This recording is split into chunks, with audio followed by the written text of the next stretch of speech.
Hello everyone, welcome to our YouTube channel universal study Adda. Friends, हम यहाँ पे DElEd BTC आपका जो फोर्थ सेम उसके लिए इंग्लिश आपका जो सब्जेक्ट है उसके मॉडल पेपर की बात करेंगे इस वीडियो में। उसका मॉडल पेपर यहाँ पे देखेंगे इंग्लिश का। मॉडल पेपर्स आपके लिए कहीं ना कहीं बहुत हेल्पफुल होते हैं और एंड में जो आपका थोड़ा सा टाइम कम बचता है जब पेपर के लिए, तो आप लोगों को मॉडल पेपर के थ्रू प्रैक्टिस करना भी बहुत अच्छा भी लगता है और वो आपके लिए बहुत कहीं ना कहीं बेनिफिशियल भी होता है। तो यहाँ पे इस वीडियो में हम कुछ क्वेश्चंस लेके मॉडल पेपर के फॉर्म में आपके पास आए हैं, तो उसको हम जो है मॉडल पेपर के क्वेश्चंस को यहाँ पे देखते हैं इंग्लिश के। और चैनल पे दोस्तों नए होंगे तो चैनल को सब्सक्राइब कर लीजिएगा, क्योंकि यहाँ पे हम बात कर रहे हैं आपके फोर्थ सेमेस्टर जो आपका एग्ज़ाम जिसके हैं आपके वो बहुत पास में है और उसके लिए मॉडल पेपर्स की। चलिए यहाँ पे देखिए, हमारा जो सबसे फर्स्ट क्वेश्चन नंबर 1 है कि what are the 4 language skills. और देखिए, मेरा एक मोटिव मैं कहूँ तो ये है इस मॉडल पेपर के थ्रू सिर्फ आपको कुछ क्वेश्चन करा के यहाँ से चले जाना। मेरा इस तरीके का कोई उद्देश्य नहीं है कि मैं आपको कुछ क्वेश्चन यहाँ पे कराऊँ, उसका आंसर दूँ और चले जाऊँ। यहाँ पे मेरे मॉडल पेपर का एक ये है मेरा एम कि इसके थ्रू आपको बहुत अधिक जो है वो जानकारी मिले, जिससे अगर आपका क्वेश्चन पेपर कुछ लीक से हटकर भी आता है, कुछ अलग क्वेश्चन भी आता है, तो वो भी आप इजीली कर पाएँ। जैसे आपके लिए ये जो पहला क्वेश्चन है यहाँ पे, व्हाट आर 4 लैंग्वेज स्किल्स, ये क्वेश्चन आपको एमसीक्यू में लगातार जितनी भी बार पेपर हुए हैं डीएलएड के उसमें देखने को मिला है। आपसे पूछते हैं लैंग्वेज की स्किल्स कौन सी रिसेप्टिव है, कौन सी पैसिव है, कौन सी एक्टिव है, इस तरीके से पूछा जाता है एमसीक्यू में हमेशा। यहाँ पे मैंने सीधे इस क्वेश्चन को इसलिए रखा है कि इसकी जो भी डिटेल है वो मैं आपको एक साथ यहाँ पे दे दूँ, फिर चाहे वो आपसे शॉर्ट में पूछे, वेरी शॉर्ट में पूछे, एमसीक्यू में ले, आप कर पाओगे हर तरीके से। ठीक है, okay, let's come to the point and question. What are the 4 language skill. तो बात करें हम इंग्लिश में जो लैंग्वेज स्किल्स होती हैं वो कितने टाइप की होती हैं, 4। और उन्हें याद करने के लिए आपको सिर्फ एक छोटा सा कोड याद करना है और जो आपको सीक्वेंस भी याद कराएगा, LSRW। जिन्होंने हायर लेवल पे इंग्लिश को पढ़ा होगा तो उन्होंने लिंग्विस्टिक में इसकी पढ़ाई भी की होगी, अगर नहीं भी की है तो भी आपको हमेशा इसी फॉर्म में याद रखना है लैंग्वेज की स्किल को। आप आगे पीछे नहीं याद रख सकते कि राइटिंग पहले कर दें या नहीं। आपको LSRW अगर इस तरीके से आप याद रखते हो तो ये इसका एक्चुअली में ये इसका करेक्ट सीक्वेंस है कि आपको इसी तरीके से ही लैंग्वेज जो है वो सिखाई ही जाती है। तो L से आपको पता है कि सबसे पहले आपका लिसनिंग है, S से आपका जो है वो स्पीकिंग है, और R से आपका रीडिंग है, देन आपका राइटिंग है। और इसी क्रम में हम भाषा को सीखते हैं। सबसे पहले हम सुनते हैं, लिसनिंग करते हैं, फिर हम कुछ स्पीक करते हैं, सुन के बोलते हैं, स्पीकिंग, देन कुछ हम रीड करते हैं, कुछ हम रीड कर पाते हैं, और लिखने का जो एक प्रोसेस है वो बहुत ही कॉम्प्लेक्स है, राइटिंग का प्रोसेस, वो सबसे एंड में आता है। तो इसी फॉर्म में LSRW के फॉर्म में आपको ये 4 लैंग्वेज स्किल के सीक्वेंस में याद करना है, LSRW। अब आपसे पूछेगा कि ये जो LSRW है इसमें से बात करें तो कौन सी एक्टिव स्किल्स हैं या कौन सी पैसिव स्किल्स हैं। तो पैसिव स्किल्स जो हैं, एक्टिव तो एक्टिव के लिए एक ही नाम है, देखिए एक्टिव स्किल्स, लेकिन जो पैसिव स्किल्स है उसके लिए एक और नाम भी आता है जिसे हम क्या बोलते हैं, रिसेप्टिव स्किल। और अक्सर ये एमसीक्यूज़ में आपको मिलता है। यहाँ पे ये मत सोचिएगा कि एक क्वेश्चन में टाइम लग रहा है, आप नॉलेज को गेन करने की कोशिश कीजिए यहाँ से कि आपका पेपर किसी भी तरीके से आए, यहाँ नहीं सिर्फ आगे भी कभी यूपी टेट, सुपर टेट में और कोई भी कॉम्पिटिटिव एग्जाम में, तो आपको वो बेनिफिशियल हो। ये तो जो आपका है यहाँ से तो ये क्वेश्चन आना ही आना है हर बार, तो ध्यान से समझिए। जो आपका ये है रिसेप्टिव स्किल, ठीक है, इसको ही हम पैसिव स्किल भी बोलते हैं। एक्टिव स्किल आएगा तो वो तो एक अलग चीज़ है, लेकिन अगर रिसेप्टिव आता है तो पैसिव, रिसेप्टिव और पैसिव वो था सेम थिंग अगर आपसे पूछा जाए। तो जो आपकी इन चारों स्किल, लैंग्वेज स्किल में से रिसेप्टिव या पैसिव स्किल बोलूँ तो कौन सी हैं, इसमें से आपका जो लिसनिंग है और जो आपका रीडिंग है, लिसनिंग नॉट ये, ठीक है, ये नहीं, लिसनिंग, मैं फिर से लिख देती हूँ, लिसनिंग और आपका रीडिंग, लिसनिंग और आपका रीडिंग जो है वो कैसी स्किल है, रिसेप्टिव स्किल है, रिसेप्टिव स्किल है, जिसे आप पैसिव स्किल भी जो है वो बोलते हो। ठीक है, क्यों है क्योंकि इसमें जो लर्नर्स होते हैं they do not need to produce any language by their own. उन्हें जो है वो खुद से कुछ प्रोड्यूस नहीं करना पड़ता है। सुन रहे हैं, जस्ट सुन रहे हैं, कुछ नहीं हमें उसमें करना है। रीड कर रहे हैं तो ऑफकोर्स सामने कुछ लिखा है उसको रीड कर रहे हैं। रीड करने में आपको क्या कोई ऐसा एफर्ट अलग से लगाना पड़ता है, या किसी को सुनने के लिए आपको क्या कोई एफर्ट लगाना पड़ता है? आप किसी क्लासरूम में बैठे हो, जब आपसे पूछा जाता है कोई क्वेश्चन और जब आपको बोलते हैं कि बोलो, उसका आंसर दो, तब आपको कुछ एफर्ट लगाना पड़ता है उसमें कि अब मैं क्या बोलूँ उसके लिए, ठीक है। आपको कुछ थॉट होने चाहिए उसके लिए, आपको कुछ आपका उसको कोहेजन होना चाहिए कि आप किस क्रम में उसको बोलो। लेकिन अगर आपको सिर्फ सुनना ही है किसी को, तो आपको क्या है, आप निष्क्रिय होकर भी सुन सकते हो।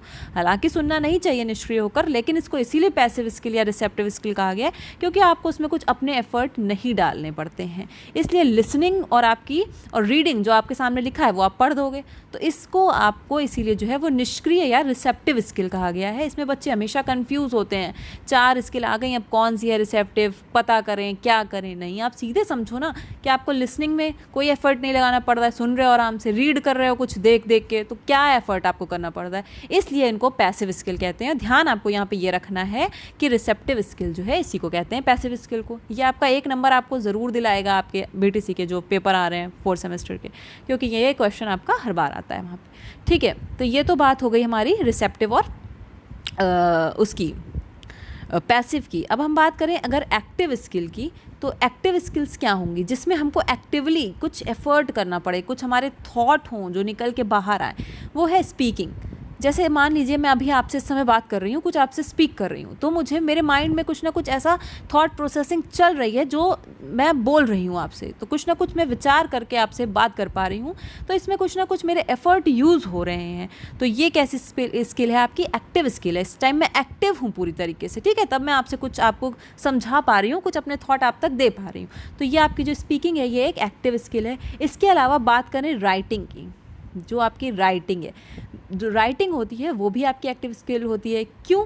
क्योंकि जब आप कुछ लिखते हो तो माइंड से ही तो आ रहा है, तब तो कुछ लिखते हो। जैसे पोएट हैं, राइटर हैं, ऑथर हैं, नरेटर हैं, ठीक है, तो ये सारे जो लिख के चले गए, इतना सारा कुछ जो उनके माइंड में था वो तो लिख के गए ना उस टाइम पे, या जो भी आज लिखते हैं, कोई बुक पब्लिश हो रही, कुछ हो रहा है, तो वो जो राइटिंग है उसमें हमको एक्टिवली जो है पार्टिसिपेट करना पड़ता है, कुछ एफर्ट लगाना पड़ता है, ठीक है। तो ये आपकी दोनों स्किल जो हैं, स्पीकिंग और राइटिंग, एक ऐसी स्किल होती है, एक्टिव स्किल होती है। इस क्वेश्चन से आपसे इतना ही पूछेगा, चाहे जिस भी फॉर्म में पूछे आपको यही लिखना है। देखिए नेक्स्ट है क्वेश्चन यहाँ पे आपके लिए, क्वेश्चन नंबर 2 कि what is situational approach. Situational approach क्या है, ठीक है।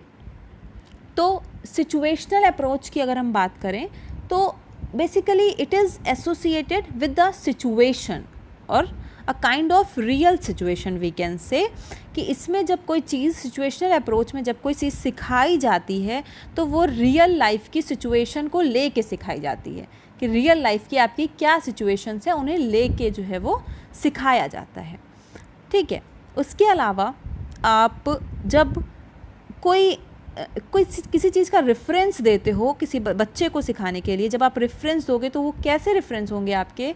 वो रियल ऑब्जेक्ट हो सकता है, या आपको कीवर्ड्स याद रखने और अपने आंसर में फ्रेम करने हैं इसको ईजिली, जो है वो जो एग्जामिनर है आपका उसको समझ में आएगा कि आपने किस तरीके से पढ़ा है। या फिर वो पिक्चर्स हो सकती हैं, पिक्चर्स दिखा के आप बता सकते हैं, ठीक है, रियल ऑब्जेक्ट्स हों, पिक्चर्स हों, या आप कुछ एक्शन करो। एक्शन के थ्रू देखिए बहुत पढ़ाया जाता है बेसिक में बच्चों को, ठीक है, कुछ एक्शन करो। इस तरीके से जब आप सिखाओगे तो वो एक सिचुएशनल अप्रोच होता है। आप मदर टंग का यूज़ करो, यानी उसकी नेटिव लैंग्वेज में बात करो, उससे अलग लैंग्वेज मत ले जाओ जो बच्चे से अलग लैंग्वेज है, आपको उसकी मदर टंग में बात करनी होगी, उसकी रियल ऑब्जेक्ट को उसके सामने जो है वो प्रेजेंट करना होगा। इस तरीके की सिचुएशनल जो अप्रोच होता है इसके थ्रू बच्चों को पढ़ाया जाता है। और जो आपका एक ड्रिल मेथड आता है जिसमें आप बार बार रिपीट करते हो, ड्रिलिंग करते हो किसी चीज़ की, वो भी कहीं ना कहीं जो है वो सिचुएशनल मेथड जो है, सिचुएशनल अप्रोच जो है वो उसके लिए हेल्पफुल होता है, मीनिंगफुल होता है। तो दोनों बहुत ज़्यादा लीक से हटकर नहीं है। ड्रिल मेथड में आप रिपीट करते जाओ एक ही चीज़ को तो भी बच्चा सीख जाएगा, और सिचुएशनल अप्रोच में जब आप एक किसी रियल ऑब्जेक्ट, कोई पिक्चर, कोई एक्शन या उसकी मदर टंग में उससे बात करो, रियल लाइफ सिचुएशंस क्रिएट करो, कोई गेम हो किसी भी चीज़ के थ्रू, तो वो आपका सिचुएशनल जो है वो अप्रोच होता है। उसको रियलिस्टिक वे में पढ़ाया जाता है, उसको जो भी चीज़ें रियल, जो भी सिचुएशन है वो उसको एक इमेजिन कराई जाती है, वो रियल तरीके से जो है वो इमेजिन कराई जाती है। है, ये आपका जो है रियल सिचुएशनल अप्रोच है या सिचुएशनल अप्रोच है। ऑब्जेक्टिव्स की बात करें तो यूज़ ऑफ वोकेबलरी आइटम्स है, ठीक है। उसके अलावा जो 4 बेसिक स्किल्स आपकी हैं उस पर भी आपको इसमें मास्टरी करानी है, 4 बेसिक स्किल्स सिखानी है। तो ये आपके कुछ ऑब्जेक्टिव्स होते हैं सिचुएशनल अप्रोच के। तो यहाँ से आप इतना ही सिचुएशनल अप्रोच के बारे में लिख सकते हो ईजिली, ठीक है। नेक्स्ट क्वेश्चन देखिए, यहाँ पे आपका है कि Hari ran the station but he missed the train. Hari ran the station but he missed the train. तो ये आपका यहाँ पे आपको दिया है कि कॉम्प्लेक्स में आपको चेंज करना है, कॉम्प्लेक्स सेंटेंस में आपको इसको चेंज करना है। लेकिन उससे पहले अगर बात करें यहाँ पे जो आपका सेंटेंस है कि Hari ran the station but he missed the train, तो ये कैसा सेंटेंस है? ये आपका जो है कंपाउंड सेंटेंस है। आप पहचानोगे, ये चेंज तो आपको कॉम्प्लेक्स में करना है, लेकिन आपका जो यहाँ पे सेंटेंस गिवन है वो कैसा सेंटेंस गिवन है? कंपाउंड। कैसे पहचानोगे आप कि ये कंपाउंड सेंटेंस है? सी, हरी रेन द स्टेशन एक सेंटेंस है और बीच में बट को लगाया हुआ है, फिर ही missed the train, he missed the train. तो जब आपके 2 इंडिपेंडेंट क्लॉजेज, क्लॉज कहूँ या सेंटेंस बोलूँ सेम चीज़ है, 2 इंडिपेंडेंट क्लॉज जब जुड़ी हुई होती हैं इससे, बट से, यानी बट क्या है? ये एक कोऑर्डिनेटिंग कंजंक्शन है। बट जो है वो आपका कोऑर्डिनेटिंग कंजंक्शन है। जब इससे कोई 2 सेंटेंस, 2 जो है इंडिपेंडेंट स्वतंत्र वाक्य जब इससे जुड़े होते हैं बट से या फिर कोऑर्डिनेटिंग कंजंक्शन से। अच्छा, कोऑर्डिनेटिंग कंजंक्शन क्या होते हैं? यहाँ पे देख, कोऑर्डिनेटिंग कंजंक्शन यहाँ पे देखिए, फैन बॉय। फैन बॉय जो है आपका, ये कोऑर्डिनेटिंग कंजंक्शन होते हैं फैन बॉयज़, जिसमें आपका F से फॉर है, A से एंड आता है, N से आपका नॉर आता है, B से बट, O से और, Y से येट और S से सो। ये आप कहीं नोट कर सकते हो अपनी कॉपी पे। जब आपको इस तरीके के जो है कोऑर्डिनेटिंग कंजंक्शन से कोई 2 सेंटेंस जुड़े मिलेंगे तो वो आपके कैसे सेंटेंस होंगे? कंपाउंड सेंटेंस होंगे। तो ये तो आपको मैंने बता दिया यहाँ पे कि ये आपका जो है वो क्या है? कंपाउंड सेंटेंस है, ठीक है।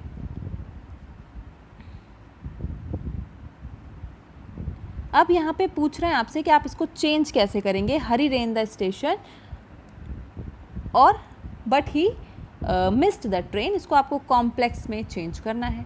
तो कॉम्प्लेक्स सेंटेंस क्या होगा? जिसमें जो क्लॉजेज होंगी वो जुड़ी होंगी सबऑर्डिनेट कंजंक्शन से। किससे जुड़ी होंगी वो? सबऑर्डिनेट कंजंक्शन से। आपको इसको चेंज, पहले तो सबऑर्डिनेट कंजंक्शंस क्या होते हैं? सिंस, अनटिल, बिकॉज, ऑल्दो, इस तरीके के जो सेंटेंस हैं आपके वो कॉम्प्लेक्स सेंटेंस होते हैं। तो इसमें आपको ऑल्दो लगा के इस सेंटेंस को बनाना है। तो आप इसको चेंज कर सकते हैं, although Hari ran to the station he missed the train. But को हटा करके यहाँ पे, बट कोऑर्डिनेटिंग कंजंक्शन को हटा के आपको यहाँ पे सब ऑर्डिनेटिंग कंजंक्शन लगा देंगे आप, ऑल्दो, और आपका कॉम्प्लेक्स सेंटेंस में चेंज हो जाएगा। आप क्या कर देंगे? ऑल्दो, उसके बाद जो है यही पूरा सेंटेंस आपका आ जाएगा, हरी रेन द स्टेशन, बट हट जाएगा, ही मिस्ड द ट्रेन, और आपका कॉम्प्लेक्स में इस तरीके से चेंज हो जाएगा, ठीक है। देखिए नेक्स्ट यहाँ पे आपके लिए क्वेश्चन है कि my mother arrived here last night. Last night का मतलब ही है कि ये जो सेंटेंस है आपका ये कैसा है? पास्ट में है। इसलिए यहाँ पे देखिए आपकी जो वर्ब की फॉर्म है वो भी पास्ट में गिवन है, ईडी लगा हुआ है, तो ये आपका पास्ट में है। आपको करना क्या है? Used past perfect continuous tense, मतलब आपको इसको चेंज करना है, क्या लगा के? पास्ट परफेक्ट कॉन्टिन्यूस टेंस लगा के, ठीक है। तो my mother arrived here last night, जब आप इसको पास्ट परफेक्ट कॉन्टिन्यूस को समझिए, सबसे पहले कोई भी वर्ब की फॉर्म हो, सपोज यहाँ पे आपका जो अराइव है यही है, ठीक है, अराइव, और आप इसमें जब ING फॉर्म लगा देते हैं तो ये कॉन्टिन्यूस बन जाता है। और पास्ट पे आपका आता है हैड, ठीक है, और परफेक्ट है तो बीन का यूज़ होगा। अगर पास्ट परफेक्ट कॉन्टिन्यूस है आपका तो हैड बीन यूज़ होगा, और साथ में जो भी वर्ब की फॉर्म होगी उसमें ING लग जाएगा। तो आपका सेंटेंस यहाँ पे नया क्या बन जाएगा? My mother had been arriving last night, my mother had been arriving last night. इस तरीके से आपका ये पास्ट परफेक्ट कॉन्टिन्यूस में बन जाएगा। दोस्तों वीडियो पसंद आ रहा हो तो लाइक ज़रूर करते चलिएगा और अपने फ्रेंड्स जो भी पेपर देने के लिए इस समय तैयार है उनके साथ शेयर कीजिए, जिससे सभी जो हैं वो मॉडल पेपर को देख पाएँ। और अगर आगे भी आपको किसी और सब्जेक्ट या इसी इंग्लिश में और नीड है मॉडल पेपर्स की, जिसके थ्रू आप अपनी प्रैक्टिस को और अच्छा करना चाहते हैं, तो आप कमेंट सेक्शन में जो है बता सकते हैं। आपको और भी ज़्यादा बेहतरीन और भी अच्छे क्वेश्चन और भी जिनके थ्रू आप और ज़्यादा सीख पाओ, वो भी जो है वो आपको यहाँ से प्रोवाइड कराए जाएंगे मॉडल पेपर्स। इसके अलावा अगर आप आगे आने वाले यूपी टेट या सुपर टेट के लिए भी इंग्लिश की प्रैक्टिस चाहते हो तो आप बता सकते हो। आपको वो एक सीक्वेंसली और मतलब क्रमवार तरीके से बात करें तो वो करा दी जाएगी। देखिए नेक्स्ट है यहाँ पे my mother is blind dash one eye. ठीक है, यहाँ पे आपको ऑफकोर्स प्रेपोजिशन फिल करना है और माई होम इज़ डैश नागपुर। ये 2 सेंटेंस यहाँ पे आपके लिए हैं और इन दोनों सेंटेंस में आपको क्या करना है, प्रेपोजिशन को फिल करना है। अब सबसे पहले आपको ये पता होना चाहिए कि जो है प्रेपोजिशन होते क्या हैं। ठीक है, तो प्रेपोजिशन की बात करें तो जब आप नाउन और प्रोनाउन से पहले, नाउन या प्रोनाउन से पहले जब प्रेपोजिशन को यूज़ करते हो, मतलब किसी भी वर्ड को यूज़ करते हो और वो उनके साथ उनका एक रिलेशन बताते हैं, तो ऐसे वर्ड्स जो हैं वो प्रेपोजिशन कहलाते हैं। मतलब preposition is a word placed before a noun or pronoun and they denotes or they tell the relation between the person or thing referred by something else और कोई word के थ्रू, तो वो क्या है, प्रेपोजिशन जो है वो कहलाते हैं। प्री का देखिए मतलब ही होता है पहले, जब किसी चीज़ के पहले लग कर के उसकी पोजीशन यानी उसकी स्थिति को बताए तो वो वर्ड है प्रेपोजिशन। ठीक है, अब आपको यहाँ पे बहुत सारे प्रेपोजिशन होते हैं, बात करें तो प्रेपोजिशन ऑफ बहुत सारे काइंड में हैं प्रेपोजिशन, लेकिन यहाँ पे आपका जो पूछा है हम उस पर ही आते हैं। My mother is blind dash one eye, तो यहाँ पे आपको कौन सा प्रेपोजिशन का यूज़ करना है, of. My mother is blind of one eye, इस तरीके का अगर कोई सेंटेंस आता है। If I say my sister is deaf dash one year, तो आपको यूज़ करना होगा ऑफ का। ठीक है, उसके बाद है आपका माई home is dash Nagpur. My home is dash Nagpur, यहाँ पे आपको कन्फ्यूजन होगा 2 टाइप के प्रेपोजिशन में, एक इन और एक एट। इन और एट प्रेपोजिशन में आपको यहाँ पे कन्फ्यूजन है कि आपको क्या फिल करना है, तो बात कर लेते हैं यहाँ पे इन और एट। देखो एट प्रेपोजिशन जो होता है वो किसी एक उसमें मूवमेंट नहीं होता है, मतलब मोशन नहीं होता है, वो एक फिक्स्ड सिचुएशन होती है, उसके लिए एट लगाते हो। जैसे मैं बोलूँ शी इज़ एट होम, तो आप बोलोगे वो घर पे है। The train is in motion, लेकिन ट्रेन के लिए जब लगाओगे तो इन लगाओगे, क्यों, क्योंकि वो मूवमेंट हो रहा है, उसमें वो गतिशील है, उसमें मोशन हो रहा है। उसी तरीके से आपको यहाँ इन और एट का जो डिफरेंस देखना है, एट जो है वो स्मॉल प्लेसेस के लिए हम लगाते हैं और इन जो है वो बड़े प्लेसेस के लिए लगाते हैं। जैसे मैं बोलती कि he lives dash Alwar dash Rajasthan, suppose यहाँ पे मैं बोलती he lives dash Alwar, Alwar एक प्लेस है राजस्थान के अंदर, डैश राजस्थान, आगे आप समझ लेना राजस्थान है। ठीक है, he lives dash Alwar dash Rajasthan, और आपको यहाँ दोनों का ही यूज़ करना हो, इन और एट का, तो आप कैसे करेंगे। देखो राजस्थान जो है वो एक बड़ा प्लेस है, तो उससे पहले आप इन लगाइए, और राजस्थान के अंदर ही आने वाला एक छोटा सा ये है जगह अलवर, तो आप उससे पहले एट को लगाओ, तो एट छोटी जगह के लिए और इन बड़ी जगह के लिए। ही लिव्स एट अलवर इन राजस्थान, इस तरीके से होगा। अब नागपुर यहाँ पे जो है आपका ये पूरा एक बड़ा जगह है, उसके अंदर जो छोटी जगह आएगी उसके लिए नहीं, लेकिन यहाँ पे आपको क्या लगाना है, in. My home is in Nagpur. जैसे इस तरीके के कोई भी सेंटेंस आएंगे तो आप ध्यान रखो। जैसे मैं बोलूँ अ temple is situated dash Madurai dash Chennai, अब चेन्नई के अंदर मदुरई आता है, तो आप चेन्नई के लिए इन को यूज़ करो और मदुरई के लिए एट को यूज़ करो। A temple is situated at Madurai in Chennai. ठीक है, ये प्रेपोजिशन आपका इन और एट क्लियर होगा। अब आपको नेक्स्ट बताना है यहाँ पे क्वेश्चन में कि कोरिलेटिव कंजंक्शन क्या होते हैं। आपको यहाँ पे डिफाइन करना है कि व्हाट इज़ कोरिलेटिव कंजंक्शन। तो basically there are 3 kind of conjunction, आपके पास जो है 3 काइंड ऑफ कंजंक्शन होते हैं, जिसमें से आपका कोऑर्डिनेटिंग कंजंक्शन, कोरिलेटिव कंजंक्शन और सबऑर्डिनेटिव सबऑर्डिनेटिंग या सबऑर्डिनेटिव कंजंक्शन, इस तरीके से। तो यहाँ पे हम बात कर रहे हैं कोरिलेटिव कंजंक्शन की। Correlative conjunctions are basically pair of words. क्या होता है? पेयर ऑफ वर्ड्स, ठीक है। जैसे that are always used together, जो एक साथ यूज़ करते हैं, जिसको पेयर ऑफ वर्ड्स हैं, that are together to connect part of a sentence, जो एक साथ सेंटेंस को कनेक्ट करते हैं और पेयर ऑफ वर्ड्स होते हैं। फॉर एग्जाम्पल बोथ है, बोथ एंड दोनों एक ही सेंटेंस में आ जाए, not only but also, either और नीदर नॉर, इस तरीके के जो आएंगे आपके वर्ड्स पेयर में, तो वो क्या होंगे? आपके कोरिलेटिव कंजंक्शन होंगे। इफ़ आई से I want either the cheese cake और द चॉकलेट केक, ईदर और का यूज़ एक साथ हो रहा है, तो इस तरीके के जो आपके सेंटेंस होंगे वो कैसे सेंटेंस हो जाएंगे?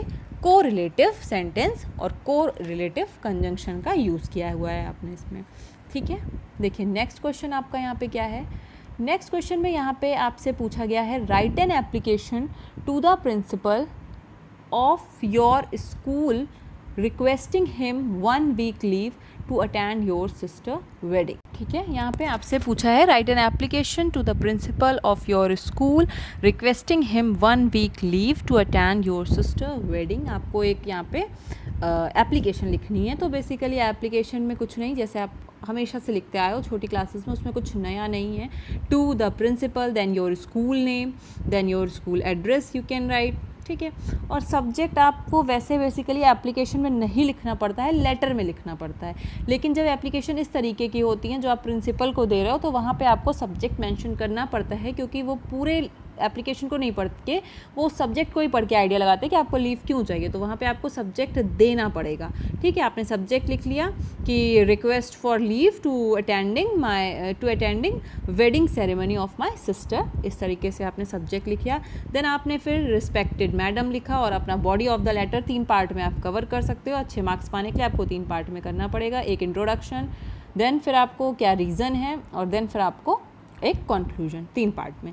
उसके बाद आपको लास्ट लाइन जो लिखनी होती है, in this manner I shall be very thankful to you, इस तरीके की कुछ चीज़ें, और बाद में योर्स फेथफुली, योर्स ओबीडियंटली, और अपना नाम, इस तरीके से आपका एप्लीकेशन हो जाएगा। बट सपोज़ अगर आपका लेटर राइटिंग आती है तो आपको थोड़ा सा ध्यान रखना होगा, क्योंकि लेटर राइटिंग का जो फॉर्मेट होता है वो थोड़ा सा इन चीज़ों से अलग होता है। मान के चलिए अगर आपकी यहाँ पे मैं बात करूँ लेटर राइटिंग की, तो यहाँ पे देखिए अगर आपका कोई लेटर राइटिंग आता है तो आप कैसे करोगे? सबसे पहले आपको यहाँ पे ऊपर सेंडर एड्रेस लिखना पड़ेगा, और सारी चीज़ें एक ही सिस्टम के क्रम में लिखिएगा। ये लेफ़्ट राइट और जिगजैग वाला जो है, अब वो ऐसा नहीं चलता है जो आपके पहले यूपी बोर्ड्स में चलता था, ICSE CBSE में इस तरीके से नहीं चलता है। और अगर आपको भी कोई ज़रूरत नहीं है वैसे जिगजैग लिखने की, कभी लेफ़्ट कभी राइट, आप एक ही फॉर्मेट पर लिखो जैसे मैं बता रही हूँ। सेंडर एड्रेस लिखा आपने, उसके बाद लीव 1 लाइन, फिर आपने डेट लिख दी उसके नीचे, फिर 1 लाइन छोड़ दिया आपने, और रिसीवर एड्रेस लिखा उसके बाद आपने। और लेटर में आपका सब्जेक्ट बहुत ज़रूरी होता है, फिर आपने सब्जेक्ट लिखा, और subject, your subject should be always very short, maximum 4 to 5 words and in 1 line, 1 line में आना चाहिए, 5 से 6 वर्ड्स का होना चाहिए, इससे ज़्यादा नहीं। सब्जेक्ट लिख लिया, उसके बाद आपने 1 लाइन छोड़ के सैल्यूटेशन लिखा। सैल्यूटेशन आपका होता है जैसे जिसमें आप सर या मैडम जो रिक्वेस्टेड करके लिखते हो। फिर आपने बॉडी लिखी, जिसमें बॉडी के 3 पार्ट होते हैं आपके, लेटर जो बॉडी है उसके 3 पार्ट होंगे। एक पहला इंट्रोडक्शन आपका होगा, दूसरा आपका मेन कंटेंट होगा, और तीसरा आपका जो है वो कंक्लूजन या एंड पार्ट होगा, ठीक है। इस तरीके से आपने बॉडी लिखी। लास्ट में आपने थैंकिंग यू, सब्सक्रिप्शन लिख दिया सबसे लास्ट में। सब्सक्रिप्शन का मतलब क्या होता है? जिसमें आप लिखते हो योर्स ओबीडियंटली, योर्स फेथफुली, इस तरीके की चीज़ें, और सबसे लास्ट में अपना नाम यानी कि सेंडर नेम। इस तरीके से अगर कोई लेटर आता है तो आप उसको ईजिली बना सकते हो। देखिए नेक्स्ट क्वेश्चन यहाँ पे आपका ये है कि ऋतु इज़ डैश, ब्रैकेट में आपको ये दी हुई है, verb cook the dinner, it will ready in half an our, यहाँ पे ये नहीं, हाफ एन आवर, ठीक है। तो कुक की आपको कौन सी वर्ब की करेक्ट फॉर्म यहाँ पे यूज़ करनी है? तो ऋतु इज़ डैश द डिनर, मतलब काम जो है वो प्रेजेंट में चल रहा है, वर्क इज़ गोइंग ऑन, तो आपको यहाँ पे कॉन्टिन्यूअस यूज़ करना है। कुकिंग आपका जो है वो हो जाएगा, Ritu is cooking the dinner, it will ready in half an hour. Next question देखते हैं क्या है। नेक्स्ट क्वेश्चन यहाँ पे आपका है कि explain the importance of the effective lesson plan. Lesson plan जो आप बनाते हैं वो एक इफ़ेक्टिव लेसन प्लान के लिए क्या जो है वो इम्पॉर्टेंट है, उसकी क्या इम्पोर्टेंस है, आपको लेसन प्लान जो है वो इफ़ेक्टिव किस तरीके से बनाने चाहिए। तो लेसन प्लान आपको पता है कि एक बहुत ही इम्पॉर्टेंट रोल अदा करता है टीचिंग में, ठीक है, और बहुत ही एक्सपीरियंसली जो है उसको बनाया जाना चाहिए, जिससे जो है वो क्लासरूम में बहुत ही इफ़ेक्टिव हो बच्चों के लिए। तो ये सारी चीज़ें हैं। It make sure that the teaching content is planned. जो आपका लेसन है वो डिवाइड होना चाहिए चैप्टर्स में, ठीक है, वो प्लान्ड होना चाहिए, ठीक है, प्लान्ड हो, डिवाइड हो, फॉल्ट उसमें कोई नहीं हो, ठीक है, और थॉटलेस नहीं हो कि कुछ भी भर दिया उसमें। ठीक ठीक चीज़ें जो हैं वो आपके चैप्टर से रिलेटेड होनी चाहिए। और उसके अलावा सबसे ज़्यादा जो इम्पॉर्टेंट बात यह है कि इफ़ेक्टिव लेसन प्लान वो होता है जो टाइम एनर्जी को सेव करे, जो बहुत ज़्यादा टाइम टेकिंग ना हो और बहुत ज़्यादा एनर्जी को वेस्ट नहीं करे, इस तरीके से हो। सेकेंड थिंग सबसे ज़्यादा इंपॉर्टेंट, इंटरेस्टिंग हो, बच्चे अदरवाइज़ बोर हो जाएंगे। इंटरेस्टिंग हो, इफ़ेक्टिव हो, ठीक है, और वेरी कंसाइज होना चाहिए, शॉर्ट होना चाहिए। एम उसका यही है कि बच्चे जो हैं वो कुछ उस लेसन प्लान से कुछ बेटर अचीव कर पाएँ, ऐसा आपको ऐसा आपका डिटर्मिनेशन होना चाहिए। और एक तरीके से मोटिवेटेड रखे क्लासरूम को, ठीक है, बच्चे इंटरेस्ट लेके पढ़ पाएँ, डिसिप्लिन्ड फॉर्म में हो। ये सारी चीज़ें जो हैं उसमें आपके एक इफ़ेक्टिव लेसन प्लान में होनी चाहिए, जो एक इम्पॉर्टेंट भी है एक अच्छे लेसन प्लान के लिए। शेड्यूल जो हो वो अच्छी तरीके से हो, ये सारी चीज़ें जो हैं वो आपकी इसमें कवर हो जाएंगी लेसन प्लान के। अगर आपसे रोल पूछा जाता है, पोइट्री का भी पूछा जाता है कभी कभी, और कभी कभी लेसन प्लान का, इन दोनों में से।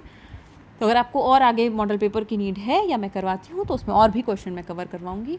Fill in the spelling, last question है आपका इस वीडियो के लिए, इसको आपको फिल करना है। देखिए IN और डैश दिया हुआ है, तो आप कोशिश कीजिए। पहली स्पेलिंग देखिए यहाँ पे आपकी बन जाएगी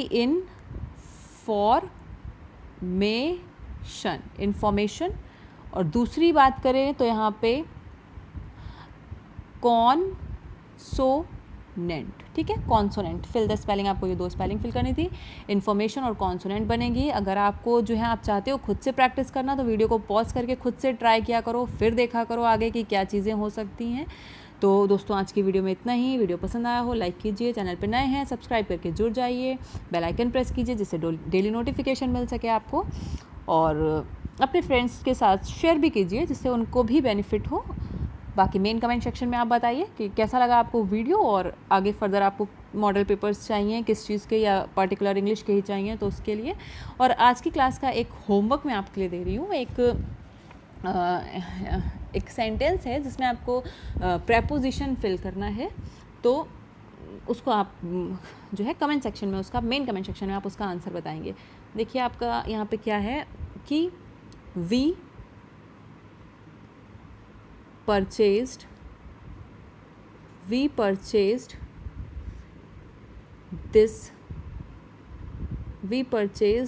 this car dash Christmas,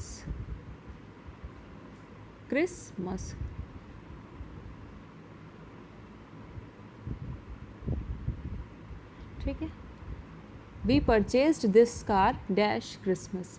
यहाँ पे आपको जो है वो यहाँ पे आपको करेक्ट प्रेपोजिशन फिल करना है, ठीक है। इट ऑप्शन दे रही हूँ, इट, एट, ऑन, इन, ये 4 ऑप्शन दे दिए मैंने आपको। इनमें से सही ऑप्शन आपको मेन कमेंट सेक्शन में बताना है कि क्या होगा। सभी लोग ट्राई ज़रूर कीजिएगा, भले ही गलत हो, ट्राई आप सभी को करना है। चलिए फिर मिलते हैं नेक्स्ट वीडियो में नेक्स्ट टॉपिक के साथ। Till then take care, good bye, जय हिंद, जय भारत, और आपके आगे आने वाले सभी पेपर्स के लिए आपको बेस्ट ऑफ